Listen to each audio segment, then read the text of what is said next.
இப்படி நான் பவுலிங் போடுறதுக்கு காரணம் இது ஒரு படத்தோட பேரு. நம்ம ஆதியனா நடிச்ச பிடி சாருங்கிற படத்தை பார்க்க தான் வந்திருக்கோம். வழக்கம் போல சிரம்பர்ல இருந்து கிளம்பி கேரளா இருக்க இந்த டிஎஸ்ஆர் சினிமாஸ்க்கு வந்துட்டோம். எங்கப்பா இவ்வளவு வேகமா ஓடுற, படத்துக்கு லேட் ஆயிடுச்சான்னு கேட்டீங்கன்னா அதெல்லாம் இல்லங்க, தண்ணி கொட்டிட்டு இருந்தது, கொஞ்ச நேரம் விளையாடலாமேன்னு ஓடி வந்தேன். நாரப்பயல காத துறதுக்காடா இத்தனை கிலோமீட்டர் விரட்டிட்டு வந்த.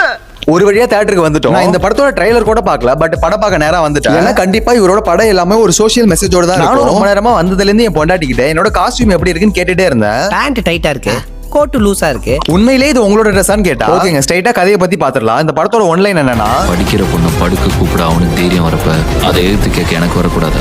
இதே கதையை தானப்பா காலகாலமா எடுக்கிறாங்கன்னு கேட்டீங்கன்னா ஆமாங்க, அதுக்கு காரணம் இன்னும் அதெல்லாம் மாறலன்னு தான் அர்த்தம். இதுல முக்கியமான விஷயம் என்னன்னா, இதெல்லாம் பண்றது கொடூரமான வில்லனோ ஏலியனோ கிடையாது. இதெல்லாம் பண்றது நம்ம கூட சர்வசாதாரணமா பழகிற சக மனுஷன் தான் தெரியறப்பதான் இன்னும் கொடூரமா இருக்கு. சரிப்பா, அதை பத்தி படம் எடுத்தா மட்டும் எல்லாம் மாறிடுமான்னு கேட்டா இங்க எதுவும் மாற தேவையில்ல. ஒரு படம் வந்து சமூகத்துல மாற்றத்தை ஏற்படுத்த வேண்டிய அவசியம் கிடையாது.